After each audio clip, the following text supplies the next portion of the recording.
Hey, welcome back to our live stream Q&A. I'm Mike Mearls. I'm the Senior Manager for D&D R&D, and joining me this week is Rodney Thompson. Hey everybody, you may recognize me from previous live streams and Rule of 3 / D&D Q&A. I might yawn. It's not because I don't have a lot of energy and excitement. It's just because this is Crunch Week from the Player's Handbook. It goes to the printer on Monday. Yes. So we've all been burning the candle at both ends. I think that's a fine way to describe it.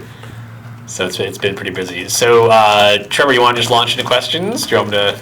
Let's go ahead. Just as a reminder to people, we're talking about the starter set and the basic rules. We might be able to veer a little bit off topic to try to answer a question, but in general, that's what we're doing. Is there no camera on you? I guess there isn't. No, I mean, so you're the invisible ghost voice of this live stream. Okay, I'm not the focus of this whole live stream. I see. I'm the omniscient narrator, right? I know everything. Oh, the unreliable narrator. There you go, unreliable narrator. I like that. So let's go ahead and start with some that I've pulled from Ian World. Thank you guys at Ian World putting these together. How many spells per level will there be in the basic D&D game? So conveniently enough, I have the spreadsheet that outlines it right here. So I'll go to, let's see, so for cleric spells, there's more spells at lower level than at higher levels, but we're looking at about 5 spells per level. And then around, at higher levels, it gets down to maybe 3 or 4. And wizard spells is the same. There's a few more wizard spells at first level just because we're trying to get all like the kind of iconic things, and some spells like identify. Right. You just kind of want to have in the game, but I didn't really want to charge that against the 5 we give you because it's more utility than something that you might get really, really excited about having. So it's a condensed list. It really focuses on the most straightforward spells. So now, keeping in mind that this list could change because we might decide, But this is what we're looking at right now. So for first level, things like Burning Hands, Charm Person, Identify, Mage Armor, Magic Missile, Silent Image, Sleep, and Shield. I think that actually might be all of them except Detect Magic. So combination of iconic spells and then also spells that speak to like different needs you might have as far as if you're playing a wizard. Do you want to, a charm spell and an illusion being things that are kind of very iconic things that a spellcaster could do in a fantasy game. So making sure that those are covered.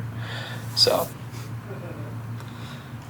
Got anything you want to add, Rodney? Oh no, Mike's got everything over here, so pretty much covered it actually. Yeah, I literally have the outline for basic D&D right here on my iPad. So. Yeah, those documents don't exist yet because we have to finish the player's handbook before we can actually create those files. Yeah, and that's an important point, and that's how we're making sure everything's compatible. We're not changing anything. We're just removing things from the player's handbook, monster manual, and DMG, and collecting those into basic D&D, but in terms of the text. Right. Okie dokie, let's go ahead and assume the one that's in chat here. How are saving throws being handled in the starter? What do you mean? People just want to know how saving throws work in the starter because it may be that there may be different ways to handle it. Is it the same way it was in the playtest? Oh yeah, it's the same way. Yeah. It's just a stat. Yeah. Yeah, I mean you still have saving throw proficiencies. Yeah. If you're proficient in a certain ability saving throw, you get your proficiency bonus to that save. It's one of the fundamental rules of the game, right? Yeah. I mean our game is really built around the idea that everything in the game can be resolved with an attack, a check, or a saving throw, an ability check or a saving throw. And so something as fundamental as a saving throw, it's got to be the same in the starter set, basic game, full rules. It's a sort of key pillar of task resolution. So, it will be exactly the same across all of those different things. Okay, and that's something that we probably shouldn't assume that people have played the playtest. I get in that habit of well, of course you guys know this. You've been playing this for 2 years. But there are probably plenty of people in our audience who didn't have time or whatever to it's just so fundamental that to change that between them would be it would go against everything we're trying to do with basic. Be against our core beliefs as human beings. Another one from chat here. Beyond races and classes, is there any modular content in the basic rules? No, we're trying to really focus on keeping it as straightforward as possible. So again, it's really aimed if you're new to D&D or if you just want the simplest expression of it. Mm-hmm. We're trying to save that modularity for the DMG primarily. Mm-hmm. So and that kind of fits into this idea that the basic rules are the core of the game, and then when you think, well, why would I want to buy the DMG?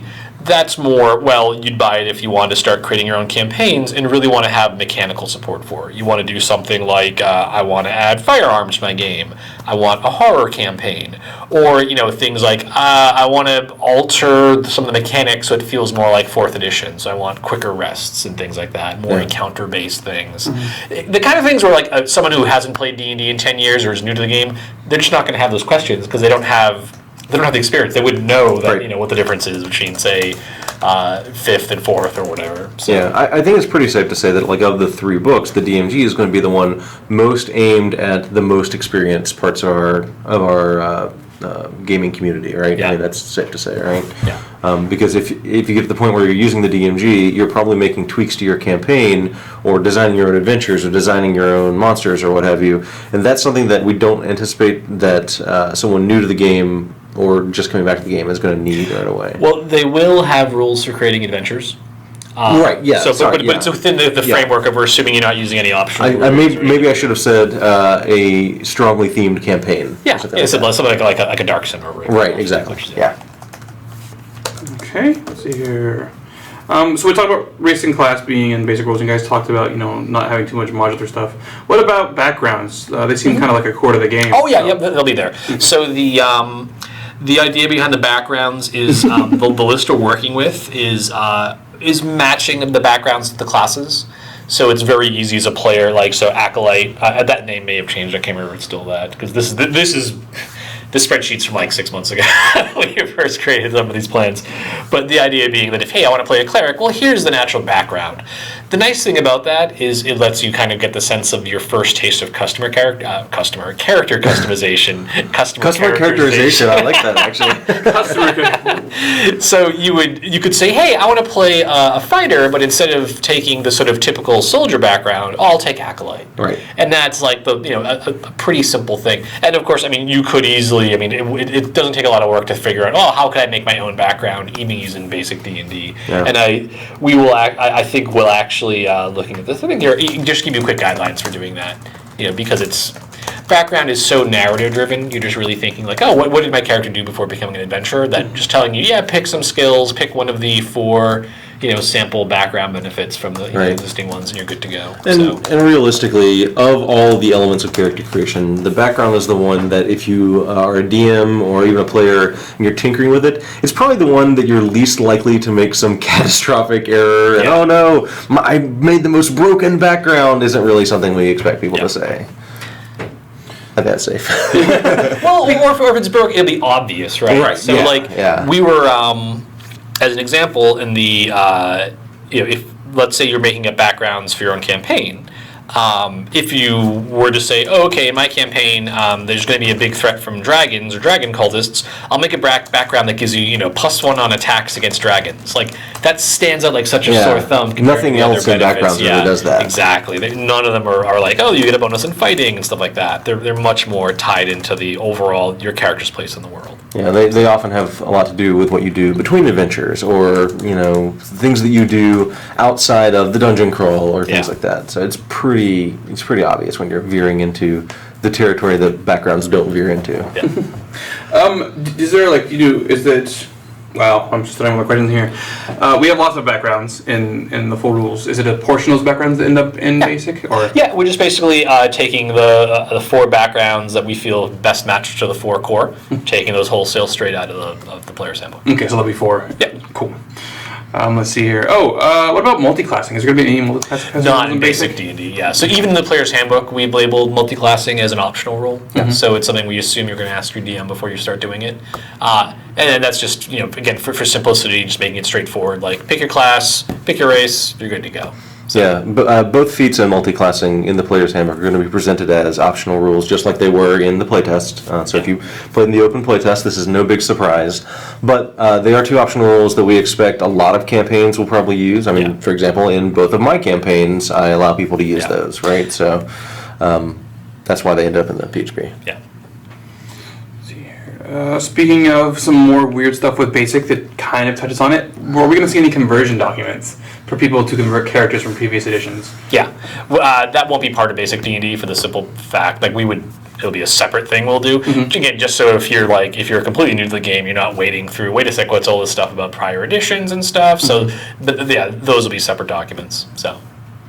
Since we're talking about modular stuff, it sounds like feats probably won't be in Basic then? Or? No, again, same thing. Just to keep things the simplest expression of the game possible.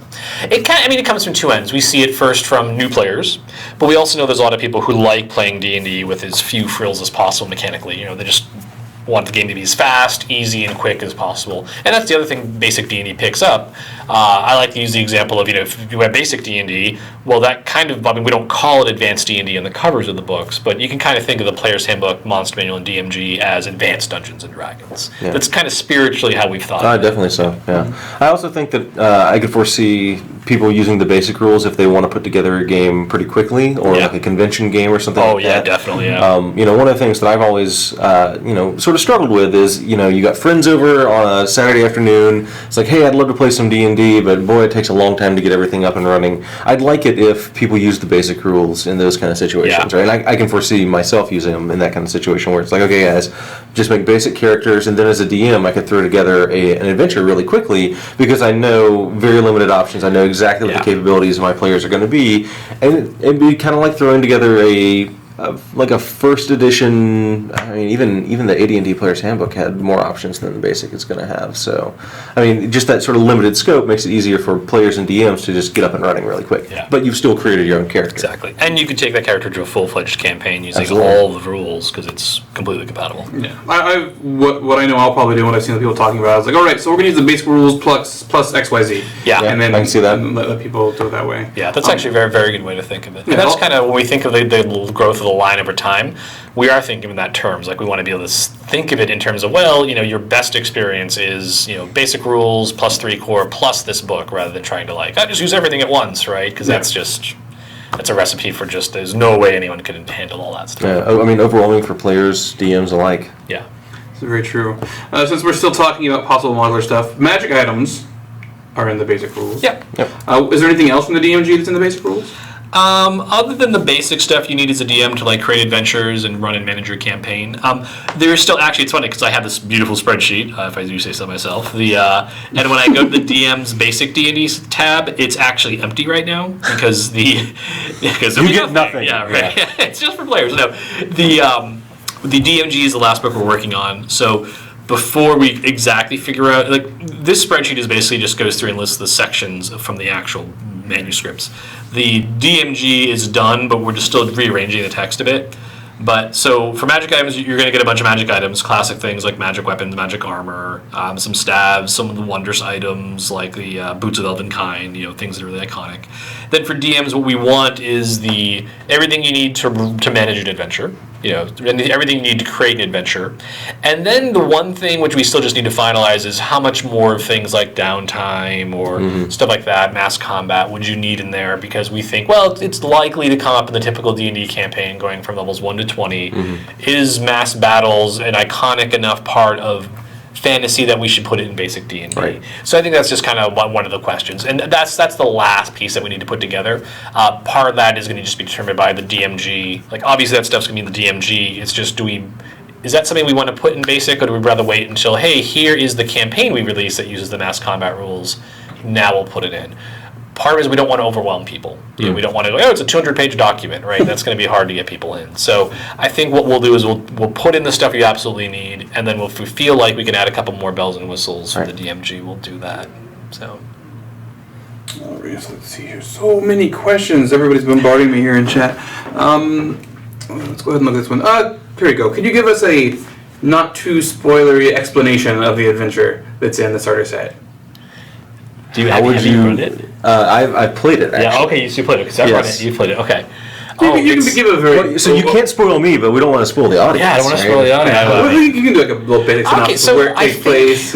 I think a good way to think of it is when I'm a big fan of this adventure that came out in the mid-'80s. TSR UK did it called Night's Dark Terror. I always really liked that adventure. I thought it's one of the best D&D adventures ever made.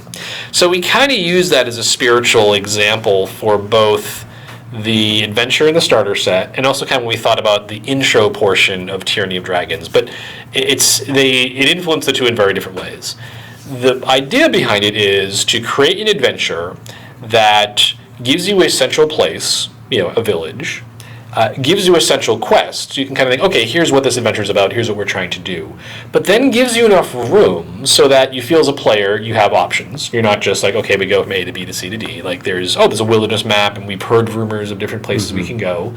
And then also for the DM, it's flexible enough so as the DM's running the adventure, when they go out and grab basic D&D, just like the players can advance now beyond level 5 or make a character, the DM can start making their own adventures. So a DM can look and go, okay, well, here I have our starter town, here's some of the dungeons in the area, here's some of the adventure sites. A new DM can start adding their own to that map. Yeah, there's kind of a tough juggling act, I think, that the adventure pulls off well between giving the DM enough sort of story notes to propel the adventure forward, but also being a little bit more like a setting necessarily than just a straight up adventure. And I think that's a subtle part of adventure design and something I really liked about a lot of classic adventures is here's a place and adventures happen in it, as opposed to here's the adventure that happens in a place, if that makes sense. Especially the starter set adventure aims to kind of balance the two different approaches, I think. That sort of main plot line or quest is really there for the players. Like if they're not sure what else to do, they can always go back to investigating the main story.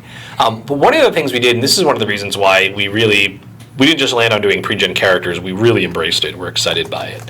The pre-generated characters come with things like their bonds and their personality traits from their backgrounds, fleshed out and matched up with the adventure. So, for instance, one of the characters, one of the two fighters, has a background that says, hey, you are originally from this town that's now in ruins. Your goal, the reason why you're in this area, is to go back to that town and reclaim it. And that's one of our adventure sites. So when the players are in town and they're getting rumors or talking to people, all the characters have these seeds where they can go, hey, I know that guy. Or, oh, hey, I know the guy who runs the general store. Oh, this gang of toughs and bandits that's plaguing the area, I have a grudge against those guys. I want to take them out. To really show players and DMs how, what we want people to do, to get the sense of, we don't have to do this, but to get the sense of it, that a good campaign arises not just from the DM creating a story, but from the group creating this sort of story together of the players have buy-in. They're creating characters who have motivations and goals. The DM's thinking of those and taking those into account when fleshing out the campaign. And it's not just a railroad where you go from A to B to C, but the action is really driven by what the characters want to do. The players say, what would my character want to do? What are my character's next goals? And what can I actively do to go out and achieve those? Yeah, and on a system level, that's was the impetus behind putting ideals, flaws, bonds in the game as a whole. What the starter set I think does, it sort of shows you, okay, guys, here's a good representation of how we think this should work. Yeah, exactly. Right? And basically, in a lot of ways, the starter set characters are examples of the systems that we've got in place in the player's handbook and the basic rules as well. It's something that I think a lot of experienced players and DMs are, they probably have done anyways, just sort of instinctively, but we really want to play that element up in this edition. So guiding people not only through an example, but also through the text and the PHB, I think is really important. And I think one of the best parts about the starter set is it teaches you, if you're a new player or if you're maybe a lapsed player or even someone who just doesn't have a ton of experience with the game, teaches you that the way we do it in the pre-gens is what we think is one of the better ways to really link a character to the story and get a player invested in it.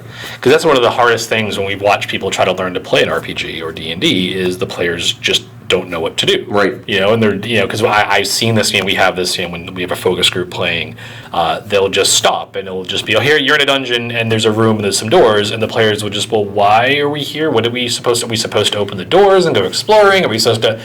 So, and it's funny because you just take that for granted, but I have seen real life people trying to play D&D and completely confounded on, what's the purpose? What's the point? Or even when there's things like, okay, you're in this dungeon to rescue this guy, they're just like, well, but which way do we go? How do we know where he could be? They have just no information. So it's really about that kind of information flow of people going, okay, I'm here because this dwarf is a close friend of mine and he sent me word that he needs help. Or I'm here because I got hired by this guy to come to this town to help him drive out these bandits. And so the players go, okay, I really have a clear sense of what I can do. and the stuff we're giving the DM is all about bringing the world to life. So they go, okay, well, if I wanted to drive this guy out of town, this evil wizard, well, here's someone who can help me, because this person is going to come up to me and say, because I already know them, in my character story. Yeah, it's actually kind of a funny thing, especially thinking about the starter set, how we got pre-gen characters in it and everything, and a lot of people, when they first start playing D&D, maybe their first experience was someone sat them down with a player's handbook and said, make a character. Yeah. But you don't necessarily know what you're doing there, and I think that it's the exact same thing with play. In the starter set, by having pre-gens, if I'm a new player, someone hands me this fully fleshed out character, I get a chance to experience the what of the game, right? Yeah. Like, how does this game actually play? So that then, when I get ready to make my own character, I've already seen how my bond works, I've already seen how my race and class can interact with the story of the game. I can make a much more informed decision, whereas if I started with character creation, I wouldn't be making really informed decisions because I don't know what impact those have on the game. Right? It would be like if you went to teach someone to play Magic, and the first thing you said was, first you need to make a deck. Right. Right? Until you've played the game, you can't really make an informed decision. Right. You're going to play Ticket to Ride, but the first thing you need to do is learn how trains work. Yeah. We actually had a really funny conversation with a partner we're working with, and one of the guys there had mentioned he tried playing D&D once, and he spent like an hour and a half making his character, which was a real drag for him. Then spent an hour playing, was really excited, and said he really enjoyed the game, but then his character got killed, and the DM said, well, go make another character, and he's like, I don't want to spend another hour making a character. So it was just like clear. It's like, okay, I mean, that's obviously not like, that's the guy who set the entire, of everything we're doing, but we've heard those stories so many times from people, just once they play, they get it, but it's hard to get over that barrier to entry. So. Yeah, and character creation is fun, adventure design is fun. Those are all great aspects of the game, but what really hooks people into Dungeons and Dragons is the experience of play and that cooperative storytelling, that working together to create a great experience with your friends around the table. So we kind of want to accelerate people towards that as fast as possible. Yeah. And then I think actually what's kind of great is we accelerate you towards that with the starter set, and then when you've already bought in, when you understand why D&D is cool, then would you like to make your own characters? Well, here's basic Dungeons and Dragons that you can download for free from the website, and it's it just keeps pushing you towards what I think we all, as experienced players, know is the joy of D&D, and that is like that sort of control over creating a fantasy world and stories and characters and stuff like that. Yeah. Alrighty, we're going to switch back to some mechanical stuff here. What are the race and class options for the starter, and can you tell me the race and class options for basic D&D? All right. Well, actually, it's very straightforward. Classes are cleric, fighter, rogue, and wizard. Races are elf, dwarf, human, halfling. Okay. So and that's for the classics. Yep, that's for the starter, and that's also for basic D&D. Okay. So we didn't add more classes or races for basic? No. Okay. It's the standard, like the ones you'd expect. So. Yeah, and to be clear, in the starter set, they are pre-generated characters. Yeah. Gotcha. And then in basic, we did 1 to 20, correct? So you can make characters level 1 to 20 with all sorts of different options. Yeah, and that's really actually the thing important. If I'm running a campaign and we're 7th or 8th level, and a buddy comes up and is like, hey, I've never played D&D before, but I'd like to play, I can give that person the basic rules, and they can join my campaign, as opposed to me having to start a new campaign or say, oh, well, you need to go find someone else to run a game for you. Yeah. It lets us pull people into our campaigns no matter what level we're at. So, I think experienced players teaching new players how to play is a great way to get into the game, and anything we can do to make that easier is good. Yeah. So the adventure in the starter is levels 1 through 5. It starts at level 1. Mm-hmm. And then we have another adventure, our first adventure coming out this year is Horde of the Dragon Queen. Yep, that goes to level 8. Is there any kind of tie-in between the starter and the Horde of the Dragon Queen? Or even, you think it'll be easy for DMs to take one or the other? It should be fair, because one of the nice things that I think Wolfgang Bauer and Steve Winter did, which was a great job with Tyranny, is it's very episodic. Basically, each level of play is a separate episode. You can almost think of them as separate adventures, and so it's fairly easy. Whatever level you decide to start from the starter set to then go into Tyranny, you just think, okay, my characters are 3rd level, so I should use the 3rd level episode and then start from there. And we'll have stuff online talking to DMs about how to advice and things and on how to move back and forth if you want to go from one campaign to the next. So.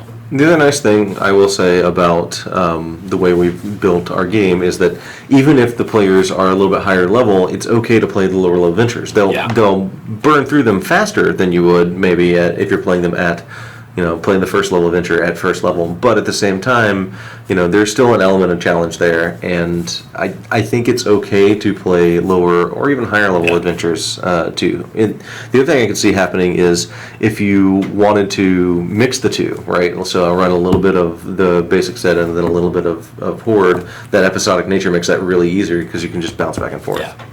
And the Cult of the Dragon does make an appearance in the starter set adventure. You do run into them. So. Yeah, I was pulling through the art because we're spoiling stuff. We're previewing stuff. Sorry, and I saw that there was a cultist picture in there. I was like, oh, that's. I had no clue the cultists were in that adventure because we only got to like the first. It's funny. Mike ran the adventure for us, and getting all of us together in a room is worse than herding cats. Yeah, well, we've all been ridiculously busy. So I think we got through like maybe 4 sessions, and so I'm seeing all this other stuff in the adventures. I read through it, was like, what? There were what? I had no clue this other stuff was going on. So it's a pretty cool looking adventure. Man, here we go. Spells, or pretty much any option, but we'll start with spells. How do you guys decide what was going to be in basic and in the starter for this kind of stuff? Because like, sure, some of it's really iconic, right? You're going to have some of that iconic stuff like you're talking about. But was there also a choice to expose people to things they may not have necessarily known about D&D, or was it all really iconic stuff? It was really going for iconic because we wanted to make sure that we had about, say, 4 or 5 spells per level. So the choosing spells wouldn't be crazy, like you're wading through dozens and dozens of spells.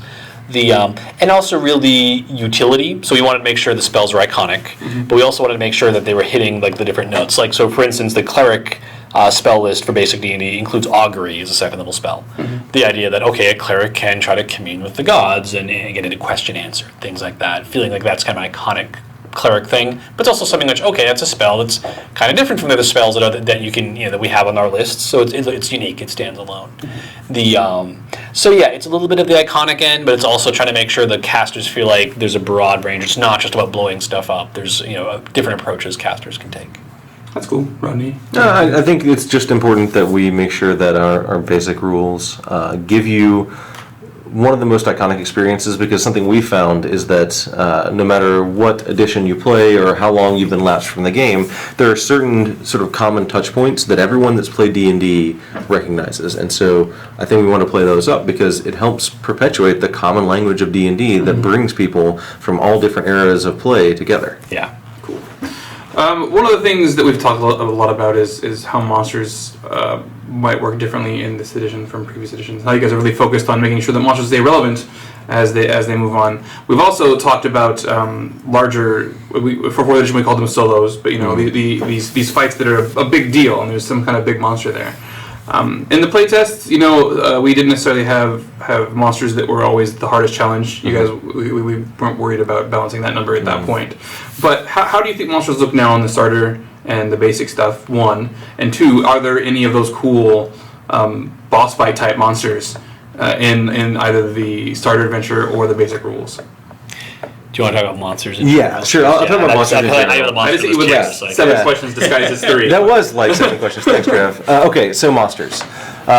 So a lot of those questions you just asked revolve around sort of the math behind monsters and how they work.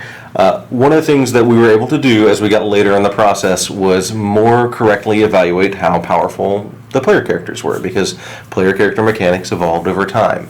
Once we were able to lock a lot of that power level down, it became easier then to build our sort of baseline expectations for monsters.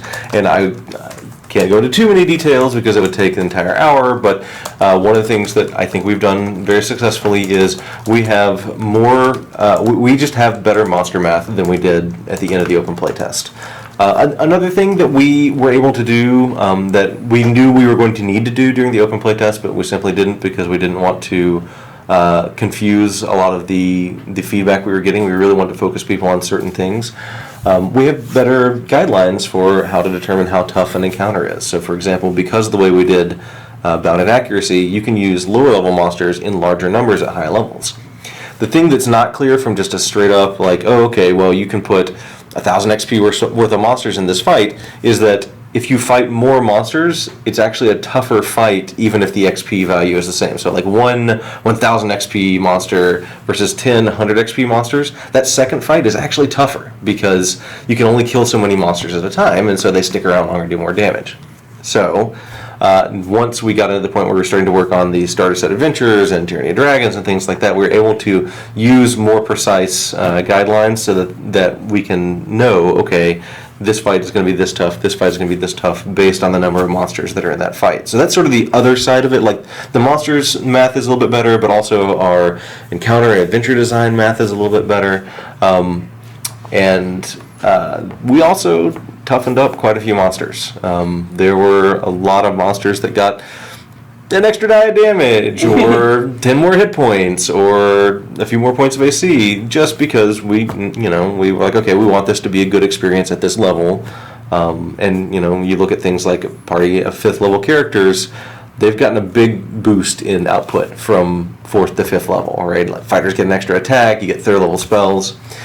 So monsters that you're supposed to fight around 5th level needed to get a big boost too. And then they did. And ever since we really went back and reevaluated a lot of that math, I think we're getting much closer to the kind of experiences that we wanted.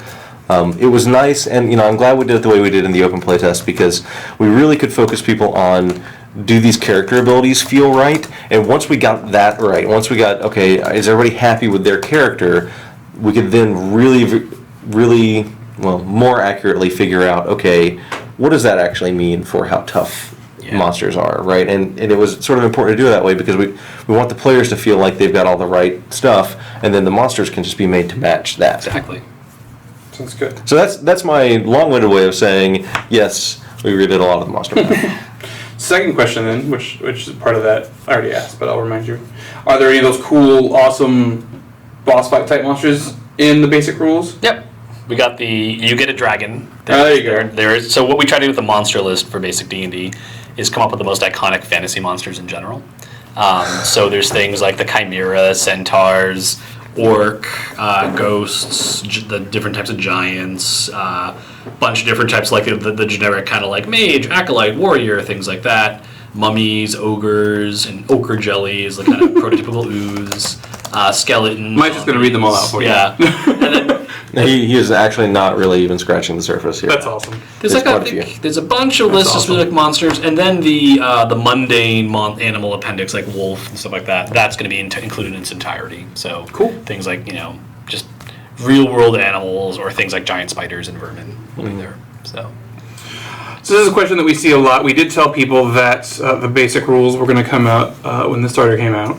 Now, we actually have 2 different dates for that because of the way we do things. So for the people out there that don't know, if the street date is the 15th, but we also work with our core stores to make sure they can get it to the people who shop there a little bit early, which means July 3rd for this one. So for basic rules, are those going to show up July 3rd or July 15th? Yep, so the goal is, what we're going to do with the basic launch is we're going to think of it as a beta of sorts, in that when we launch on the 3rd, it'll just have character creation. It'll be fairly bare bones. And then as we finish the core rule books, we'll add more and more material until by the end of the year, we'll essentially have like the release version of basic D&D. So, because in August, we want to make sure that you have the monsters and the DMing rules, despite the fact that the monster manual and the DMG aren't out yet. There could be, say, in the DMG, some change to something that's in basic D&D. So we're gonna flow the rules out as they come. The file will probably be, to start with, just plain black text on white background. Probably not much design put into it, because our designers are cranking on the core books. Yeah. But you'll probably see by the end of the year is when it'll be fully formalized and set. So. Cool. With that in mind, I know that we've done a lot of focusing on. We've talked about intro to the game and new players and the starter set. How much time, effort, and all that stuff did you guys put into making sure that the basic rules supported high level play too? Yeah, because again, that's the advantage we have of just taking the stuff from the core rulebooks. We're just taking the high level stuff. We don't need to. All the effort we put into high level play for the player's handbook, that's all. Translates over. Right, Exactly. It's taken right out of it. Monster design, DM guidelines, character abilities. Again, it's the same game. It just doesn't have all the bells and whistles. The basic game is a subset of the larger 3 core. Yeah, because to Rodney's earlier point, if you're playing a 20th level campaign and a new player wants to join, they need to be able to make a 20th level safe fighter with basic D&D, and they don't have to change. When they sit down, they don't have to change anything or learn, unless you're doing some house rules or using some rules modules. They don't need to learn anything else. They're ready to go. Cool. So in July, when the basic rules hit for the first time, will people be able to, at that point, create their homebrew campaigns, or will they need to wait till August probably, to get the bigger... Yeah, August is when you can think, if you're going to launch a campaign you want to create from scratch, assuming you're not using any, like, doing Ravenloft or trying to do something really radically different, I would wait until August, because that's when you'll have the DMing stuff. But I think the best path you could take is start a campaign using the starter set, because just like players need to learn the rules, DMs need to learn the rules. So I mean, obviously it's in my best interest for you to buy the starter set, but I think actually it'd be very useful for it as a DM. Think of your awesome campaign. Think of the post-apocalyptic North America. Beholders have invaded from space and magic is back. Run that campaign starting in August. Right. Take the starter set and then invite me to play that campaign. That sounds rad. But take the starter set. Hell, grab the pre-gens, right? Don't even make characters, and just run that through. So as a DM, you can get your legs under you. Yeah. You can learn. Okay, here's the basics of the rules. Because I'm going to guarantee you, we're going to get this question in August or September. Someone's going to come on the forums and say, "Hey, the wizard in my party is casting these 3 buffs and these 2, and the stinking cloud," and someone's going to say, "Hey, there's this concentration rule they added." Sure. You're going to make sure the players aren't casting more than one concentration spell. There are things like that in the game where it's like they're really big load-bearing columns in the system that are either new or maybe they work a bit differently than they did in the past, and you're going to miss those. Yeah. So you can kind of think of it as a way that you can run the starter set campaign knowing you're going to end at 5th level. You can make all those mistakes and get them out of the way.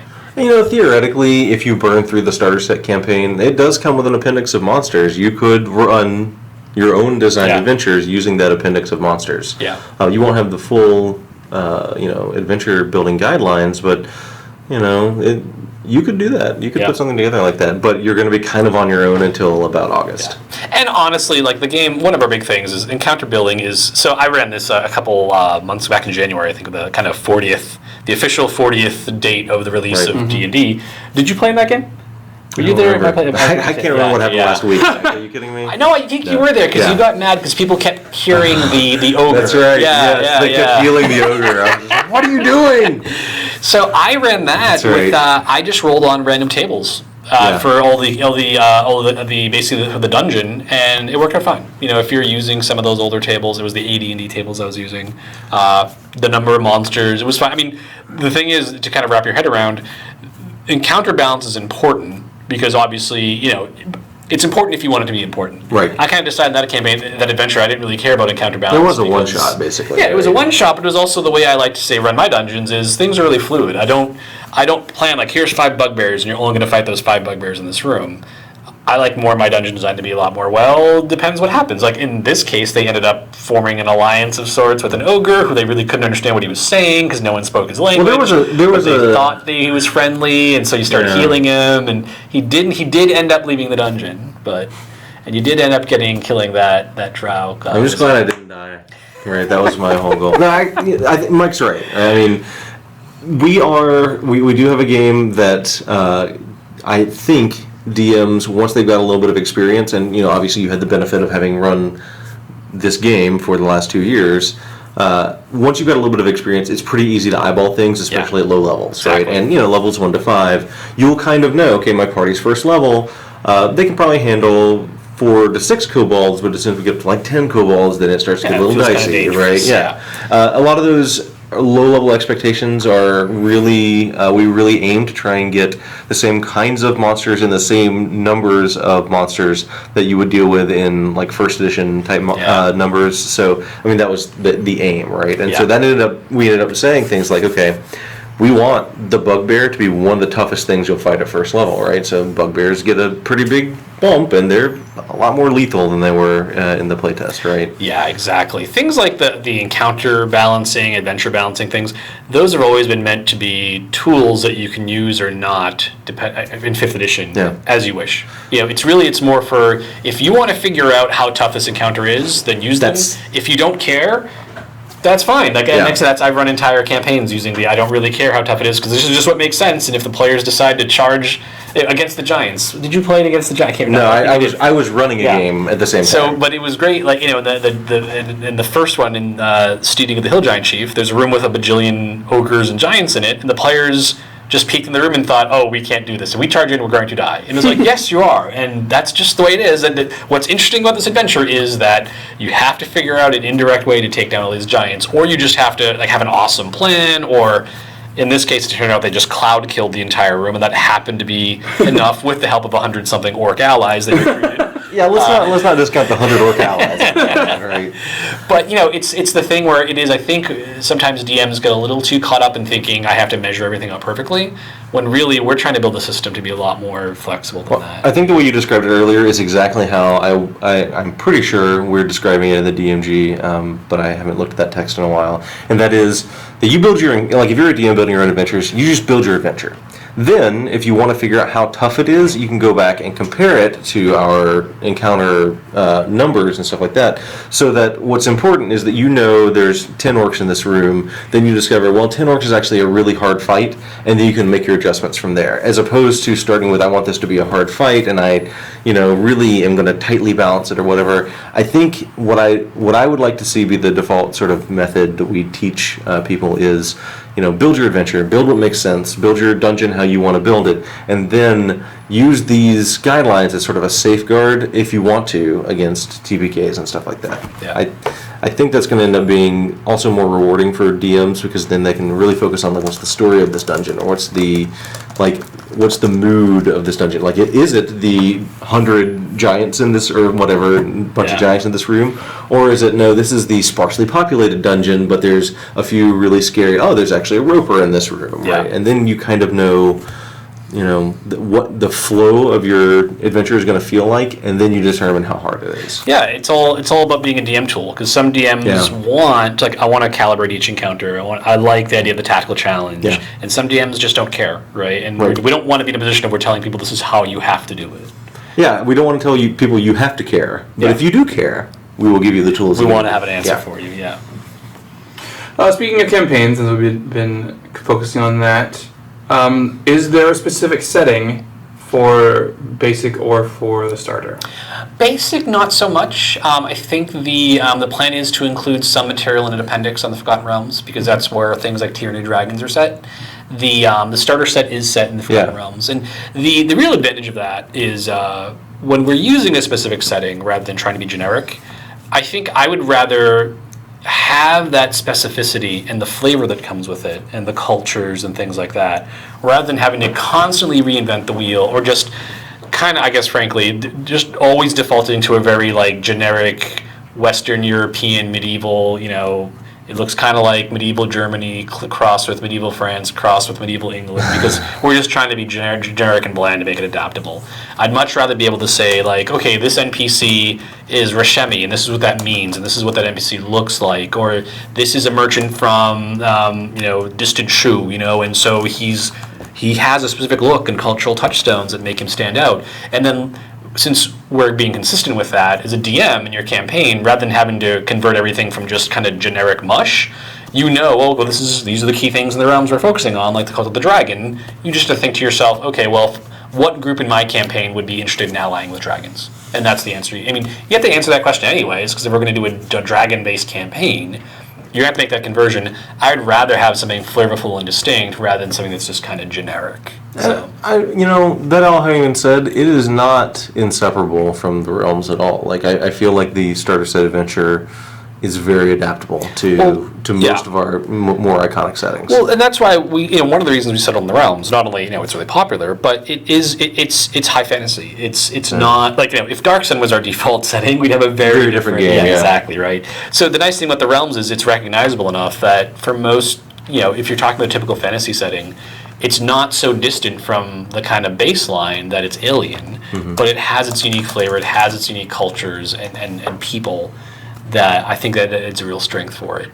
Because it would be if we were saying, Spelljammer is the default setting or something like that, it would just get kind of, that would be how am I going to fit spaceships into my campaign now, right? I'm sitting here thinking about it, and I love Al-Qadim, as I've said before. I'm pretty sure I could run that starter set adventure in Al-Qadim. I would have to do some adapting, right? This guy's not from, actually, theoretically, Zakara is, in fact, in the Forgotten Realms. So but, this adventure takes place in this town. No, I'm just going to set it in this town instead, right? like it is pretty adaptable. Yeah. Well, in the writing of the adventure, if we bring up a concept or a group or a location, we explain it. Yeah. Right. And what's really more important about it is not here's how this adventure is tied to like events that are happening everywhere. It is very much focused on here's the direct, your actions have a direct impact on this town and region and stuff like that. So, and that's part of like for Tyranny, we want to do something similar where it's like it's a self-contained story. You don't need before you can really understand this adventure. Here's 100 pages of realms lore to understand. We're not. Yeah, that's just stuff. I mean, it's stuff where if you're into the realms and you want to bring that in, we'll let you, but we're not going to make that the default. Right. Because we definitely were thinking about it. We're thinking, well, if someone wanted to use a different campaign, how would you adapt it? Yeah. Things like the player's handbooks, we have we cover a bunch of different pantheons, things like that. So we didn't want to make a cleric where it's like, well, you're picking from the cleric mechanic, and when you choose which deity, well, if you choose war, you're actually choosing Tempest, and we're being very specific where you couldn't use this with any other deity. It's like, no, we're going to start with war, and then say, okay, this matches to Tempest, this matches to, whatever war god you have in your campaign. Yeah, and I think that's an important distinction to draw, too, is that while the starter set is very clearly set in the realms, Tyranny of Dragons very clearly set in Forgotten Realms, the player's handbook is pan-campaign setting, right? There are constant references to Dragonlance, Greyhawk, Forgotten Realms, Dark Sun, Ravenloft, actually. Is it? In fact, I'm not positive, but I think one of our examples of play takes place outside of Castle Ravenloft, right? The player's handbook definitely embraces the idea that D&D is a multiverse, right? And that includes not only all of our campaign settings, but also all of your campaign settings as well. And I think that is a distinction I would want to make. I think the big thing is with the art, we really embrace the look of the realms, like in terms of having distinct cultures. We can't a lot of cultural diversity in there. You can't just say in our art orders, and we've intentionally made it this way. You can't just if someone's writing an art order, they can't just say human fighter. That what culture? Where are they from in the realms? And so it really helps create a nice, vivid, consistent look. It's not just generic guy in armor. It's someone that's a little more distinct. And more diverse. Which is very important for us. So. Speaking of different parties and diversity here, do we have anything for supporting table sizes that might be larger or smaller than what our average is? Like when you're running the starter, are there any tips and tricks for adjusting for more people at the table, less people at the table, and then the basic rules cover that kind of thing as well? The basic rules will cover that. Because that's just simple. Like, well, if you want to make the encounters harder and easier to account for different group sizes, that's fairly straightforward. Now, and again, like Rodney said, one of the nice, and this kind of ties into the overall thing, since it's more adventure balance that's kind of important. Rather than encounter balance. If what'll happen, let's say if you were just to run it as is, and you happen to have 6 players, and someone either made up a character or you ran a second copy of one of the pre-gens.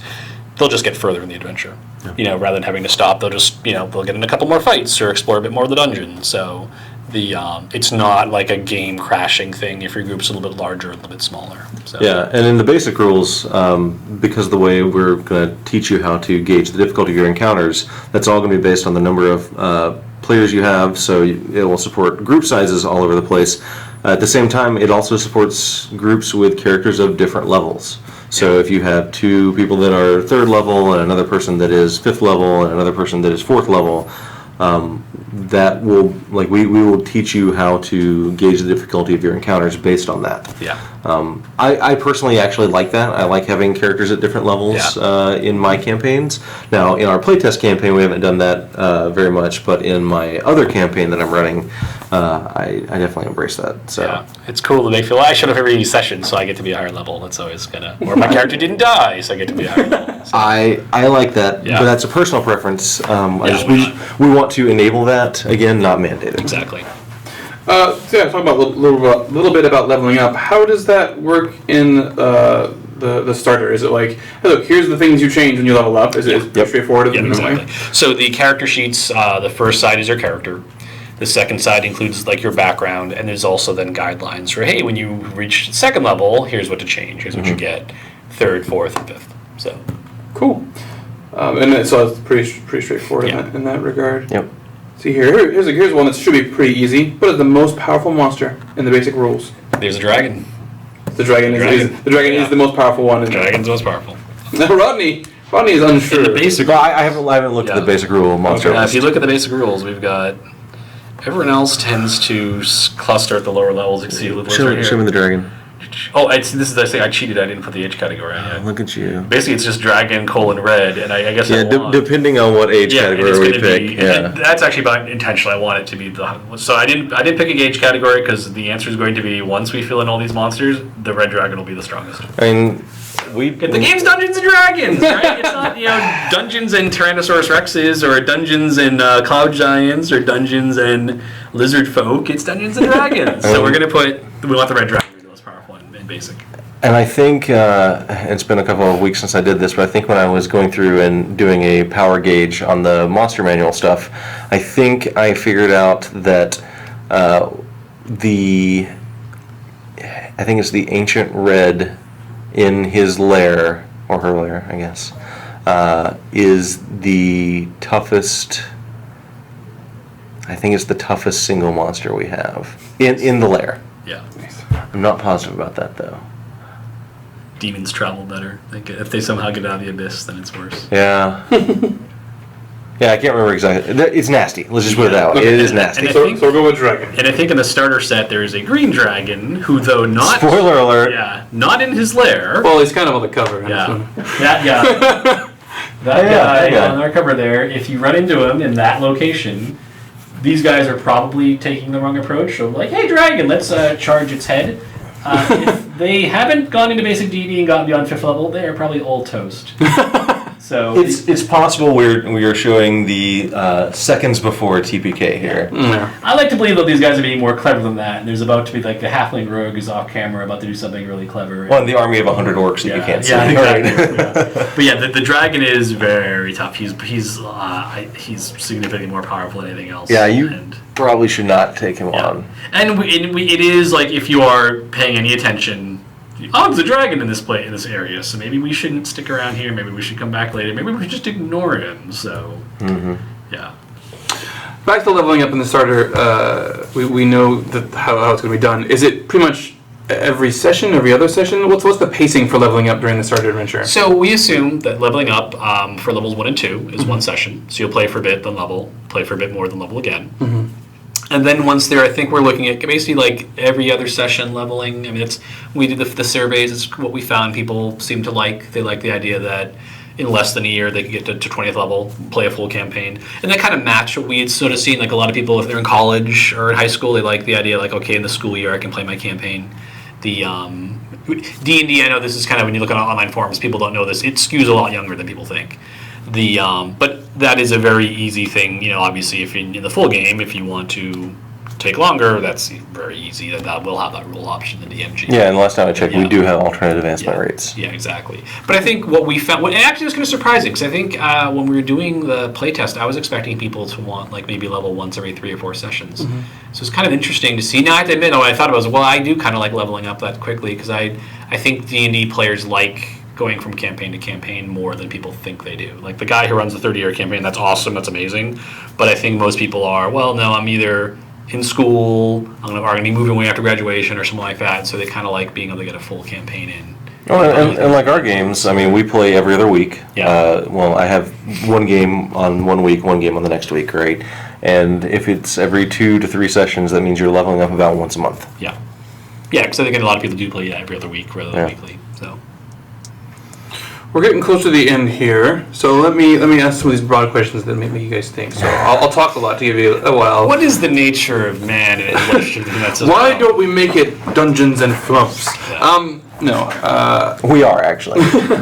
What is, if you had to say one thing that you're really excited about in basic rules, what would it be?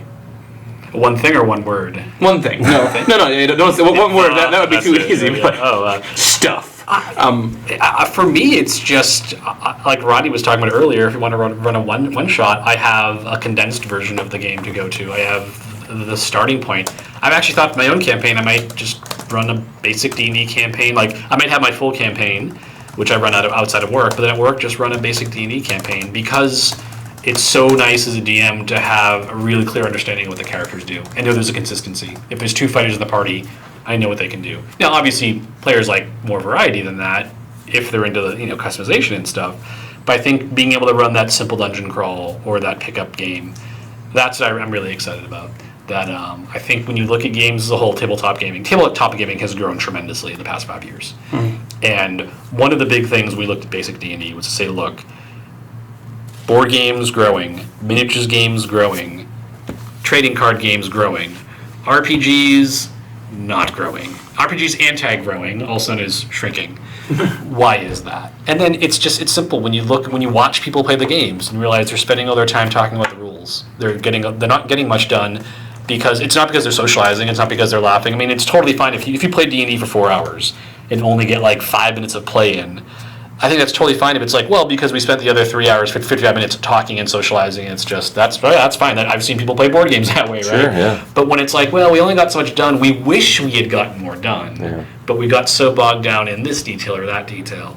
So having that entry point where someone who might be a tabletop gamer, who hasn't yet figured out that role-playing games are the best tabletop games out there, this just levels so many of those barriers to entry. It's like that guy I talked when we were talking with him, where he was like 90 minutes to create a character, spent an hour playing, character got killed, thought it was a lot of fun, but just didn't want to spend 90 more minutes making another character, stop playing.